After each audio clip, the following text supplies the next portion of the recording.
this presentation, I will suggest an analysis of the way the female body is presented in ballet, and argue that classical ballet is a medium of art that's primary purpose is to entertain, and in which the body, and in particular the female body, is utilized to satisfy this mostly aesthetic need that is very much masculine in its perception. I want to offer two ways in which ballet does that.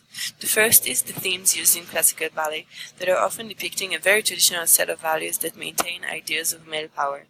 And the second is the enormous gap that exists between the body of the dancer as it really is and the body of the dancer as it's represented and as it's perceived by the audience. I will use examples from the ballet Giselle, which was written in Europe of the 19th century by the French composer Adolphe Adam. First, I want to put us in context and clarify the state of classical ballet at the time. By the 19th century, ballet existed for about 300 years and was already developed into an art form of itself, consisting not only of the strict technique and typical movements, but also of designated music, costumes, and stage design. It was very popular in Europe of that time, and so was the prima ballerina, the lead female dancer and the most central and popular figure in most ballets. Ballet at the time, like other forms of art in different periods, served for the audience as a sort of escapism, an alternative to the real world. Romantic ballets plotted dramatic, appealing, fantasy-like stories that drew on fairy tales from traditional folklores.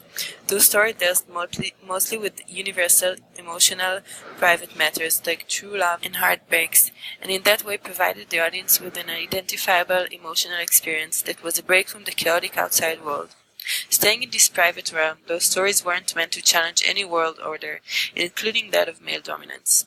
In Giselle, for example, an innocent village girl falls in love with a duke in disguise.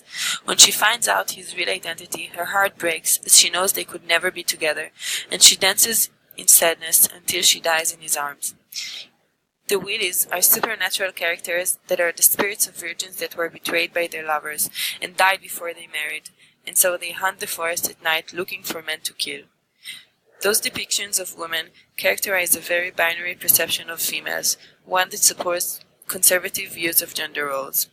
Consistent with this simplified characterization of women is the way the body itself is perceived. Since the body is the primary way in which ballet communicates its story and expresses its emotions, the focus is always on the ballerina's body. This body is always thin but strong, always young, and always, no matter if the dancer is dancing a happy or a sad dance, is unrealistically elegant and controlled.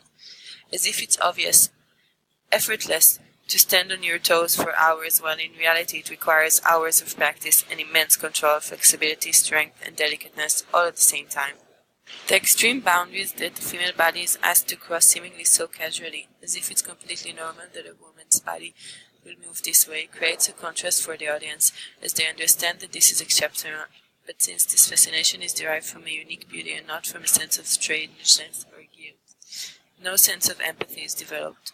Once recognizing its pleasurable abilities, the audience expects the young and pretty body who dances in front of them to satisfy a certain need for some spectacle, and the expectation from the dancer is to not only be good, but to be perfect, as falls or signs of exhaustion are not an option in ballet. The wheels in Giselle extend this gap between the dancer's real body and the way in which it's perceived by the audience, in that their supernatural character help the audience to commit to this illusion of the performance. Moving together on point shoes, they create the sense they are floating in the air and make the audience stare at this seemingly unnatural phenomena. But again, this isn't an unpleasant fascination. On the contrary, the bodies are strange but beautiful and aesthetic. Their symmetry and coordinated movement, complemented by the bride-like costumes and long tours, create this delicate, pleasurable feeling that makes the stare one that isn't rejecting reality, but lets go into it, and forgets that the dancing bodies are those of real women, seeing them merely as mediums conveying a feeling. In conclusion, consistent with the idea of ballet as a less suitable medium for examination of broader, heavier matters, the female body as the primary communication tool in ballet is easily objectified and utilized in order to fulfill an escapist need for entertainment. It is presented as anything but what it really is, both by a total idealization of its looks and physical ability, and by limiting and flattening the complex, unique human identity that every woman is to one of two binary possibilities.